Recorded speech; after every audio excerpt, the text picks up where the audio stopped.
Hello, what is up mga ma'am, sir, ma'am? Ako po si Ralph C. Fry, isang visual artist from Manila, Philippines. And today we are going to customize the Wolverine versus Hulk na statue. First step, we are going to spray it with number 191 flat clear from Bosni. This will serve as our primer para hindi na mabago yung base color ng statue natin. Tapos mag-add tayo ng shadows. Ito yung gagawin nating proseso. Add tayo ng clear primer.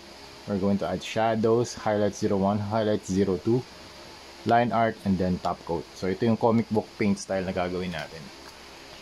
So for spraying itong number 1-in-1 flat clear, let's apply multiple thin coats all over the figure. Okay? So siguro mga 2 to 3 thin coats para pumasok yung primer dun sa pinaka-recessed areas ng statue pala. Sorry. Okay, so balikan ko kayo after a few hours. And so ito na yung status ng ating Hulk versus Wolverine na statue. So first we are going to apply shadows. For the shadows, we are going to use heavy green para dito sa body ni Hulk. Nag-adjust lang natin lighting. Okay, ito na yung heavy green. Apply na natin. I'm using a larger brush para pag spread natin ng paint sa surface, mas malawak yung napipinturahan natin. Okay. I'm just using water mixed with paint para mas mag-flow yung paint. So, ang movement ng brush ko, press and flick. So, makikita yung mga paint strokes natin. Okay? Nice. So, ito yung preferred way ko of painting the comic book paint style effect. Tapos, yung guide ko dito, yung mismong sculpt. So, kung saan yung malalim, doon yung dark na areas, diba? Ayan. You can also add it here, here.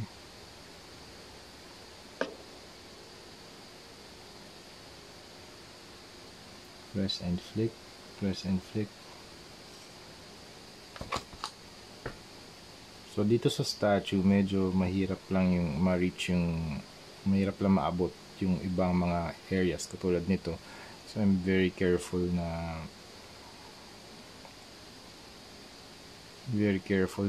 mag-paint around these areas kasi nandito si Wolverine eh. Pero other than that, medyo maluwag naman yung mga areas, pwede ko siyang pinturahan, wala namang nakaharang. Kasi syempre pag statue hindi na magagalaw to. Unlike sa action figure, you can move the joints, diba? Dito hindi na siya movable.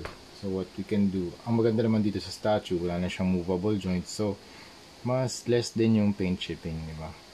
Wala naman din friction na magaganap. Wala naman friction na mangyayari kasi yun nga, hindi naman siya movable. And yun, mas less yung chance na magkaroon ng paint chips or paint scratches. Okay, after the darks, mag-apply naman tayo ng highlights 01. So first layer of highlights. For the first layer of highlights, we are going to use fern green and sun yellow para magiging yellow green yung color. Okay. I can move it here. So press and flick, press and flick. So dito yan, press and flick.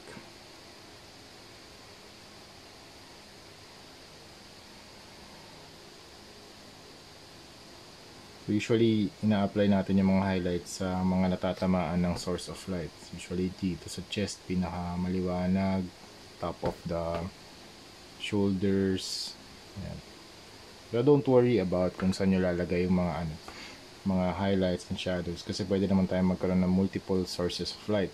So you can have a light source here, light source here. Ayan. So just choose one. And then you can apply the paint. Then do not overthink about the shadows and the highlights.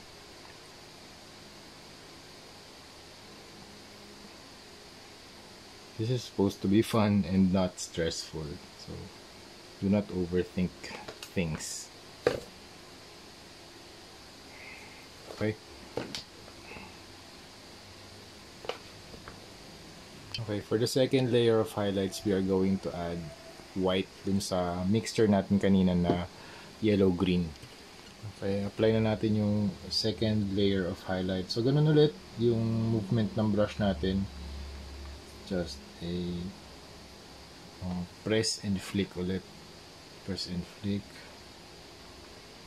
para makita yung brush strokes. Usually, mag-start tayo rito sa pinaka center ng kanyang chest. Press and flick, and then we go outwards. Okay.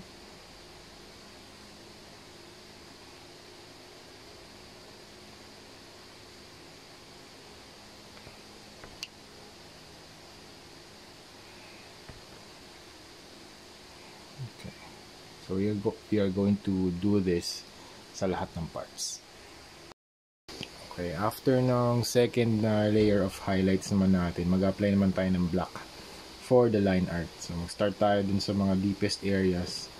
Tapos flick lang din natin yung brush papunta dun sa lighter parts. Parang nagdo-drawing ng ng comic book illustrations. So you can do some feathering lines, transition lines.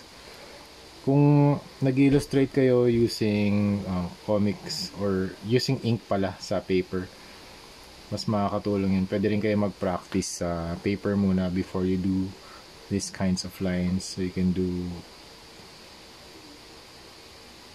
ito. Pwede kayo pwede kayo mag-practice sa papel. So you do something like this. Okay, some lines na from left to right or right to left, from thick to thin. Mayroong mga transition, different line weights, something like this. Cross hatching. Okay, you can do something like that. And then ito transfer nyo naman dito sa 3D kasi 2D yung paper ito naman 3D. So medyo iba yung atake natin dito, iba yung style or iba yung orientation kasi 3D siya, diba? Pero at least makukuha nyo yung pinaka basic na step kung paano siya gumagana. Alam niyo yung fundamentals, diba? Yung brushwork, yung paghawak ng brush, kung paano ma-achieve yung ganong kind ng line art. Yan yung mga strokes. So brush control yung ginagamit natin dito para sa line art. Okay? Para sa line art na sections. Something like this. Okay. Sa ilalim naman ng chest, pwede rin tayo gumamit ng transition lines. Yan. So yan. That's it. Nagawa na natin yung iba't ibang mga lines dito sa kanyang body. Kaya I think yun na yung last na line art kay Hulk. Kaya pati sa pants nagawa na natin. Dito sa terrain mamaya offline ko na rin yung gagawin. Pero same lang yung concept talaga. Dito muna tayo kay Wolverine. Same lang yung gagawin natin dito. Darks, highlights 1, highlights 2, and then line art na. Okay. Alright, so yun mga ma'am, sir, ma'am, we are done with the Wolverine versus Hulk na custom repaint na statue natin. So disclaimer lang mga ma'am, sir, this statue is a bootleg. This is fake. Hindi siya original, hindi siya authentic.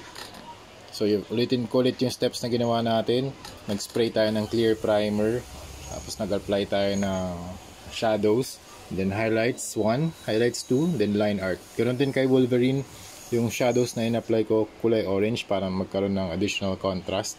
And naglagay na rin pala tayo ng mga blood effects after the whole process is done. So yun na yung pinaka-last na ginawa natin. Nag-add tayo ng mga blood effects sa knuckles, sa ilalim ng kanyang shoes, sa kanyang feet, sa base. And also nag-add na rin ako ng signature dito sa ilalim ng base, Ralph Cifra 2025. This is the back of the statue. Ito yung side, ito yung front, and the other side. Okay. Again, thank you very much, client, for purchasing this. Yeah, I think yung client natin is based in the United States. So thank you very much, client. This cost around $300, mga ma'am, sir, ma'am. So if you want to have your statues customized, I will outsource everything here in Manila. and then Manila, Philippines. And then I'll paint the action figures or the statues and then pack it and then send them to you. I can ship internationally and locally.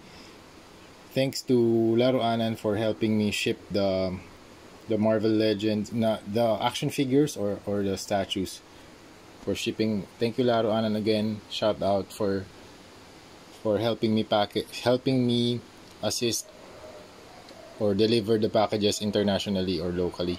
Thank you very much for watching, and see you sa next video. Bye bye.